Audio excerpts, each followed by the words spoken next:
ముఖ్యమంత్రి అంటోడేమో లాగిపిస్తా అంటాడు, లాగిపిస్తా అంటాడు. ఏం చూస్తావు కేసీఆర్ లాగిపించి? ఏం చూస్తారా నువ్వు? దర్శనం చేసుకుంటారా? దర్శనం చేస్తాక ఏమిపిస్తారా? రైతుకు పైసలు ఇవ్వమంటే, రైతుకు నీళ్ళు ఇవ్వమంటే కేసీఆర్ లాగిపిస్తా అంటాడు. ఇంకోటి మాట్లాడతాడు, తాడు మాట్లాడిగా నేను మాట్లాడాలని ఇంకోటి పోటీ పడుతున్నాడు. ఈ మధ్యన 100 మీటర్ల రోజు మొదలు పెడతారు.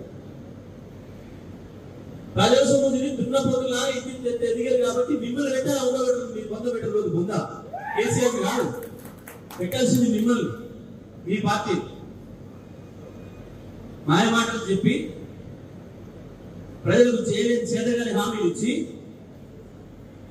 ప్రజలతో ఓటు వేయించుకొని 100 రోజుల్లోనే 100 సంవత్సరాల ఇంకా మళ్ళీ రాష్ట్రాన్ని తీసుకుపోయినందుకు మిమ్మల్ని పెట్టాలి ఉందా, మీ పార్టీని పెట్టాలి ఉందా? కేసీఆర్ గారు రండా ఎవరో రండా రండని ఎవరినంటారు? ఊళ్ళల్లో అన్ని చేసి ఆ ఊళ్ళో పంపిస్తే పొమ్మంటే అంటే తప్పించుకోబెట్టడం రండి అంటారు. పెళ్లి చేసి ఊళ్ళో కూడా అంటే పొదుగు కనుక తప్పించుకొని బయటపడేటది రండి అంటారు.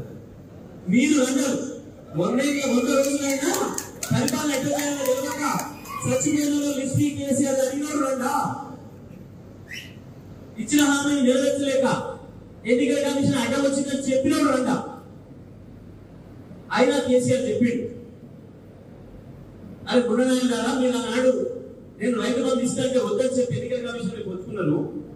నేను ఇప్పుడు ఆ మాటలను మీరు ఇవ్వండి, ఇప్పుడు 2 లక్షల రుణమాఫీ ప్రకటించండి, నేను కూడా మద్దతు ఇస్తా, ఎన్నికల కమిషన్ కి రాయండి అని చెప్పిండు. అది రాయడం చేయడం మీరు రండరు. 500 బోనస్ ప్రకటించి ఇప్పుడు ఎన్నికల కమిషన్ నిబంధనలు ఉన్నాయేం లేదు, నేను మద్దతు ఇస్తా ప్రధాన ప్రతిపక్షంగా అని చెప్పిండు. అది ప్రకటించలేదు, మీరు రండరు. రండరు మీరైతే తప్ప, ఉండరు మీరైతే తప్ప కేసీఆర్ కాదు. కేసీఆర్ చెప్పిందే చేసిండు, చేసిందే చెప్పిండు. మీలాగా నోటికి ఏది వస్తుంది? చీటలో లాగా 420 లాగా 420 హామీలు ఇవ్వలేదు. కేసీఆర్ పరిపాలన తెలిసినవాడు కాబట్టి, రాష్ట్ర ఆర్థిక పరిస్థితి తెలిసినవాడు కాబట్టి, మాట ఇస్తే తప్పకుండా ఉండాలి కాబట్టి నేను ఎక్కువ చెప్పాను అని చెప్పి మన జేబులు ఏముందో గదే ఇస్తానని చెప్పాలి.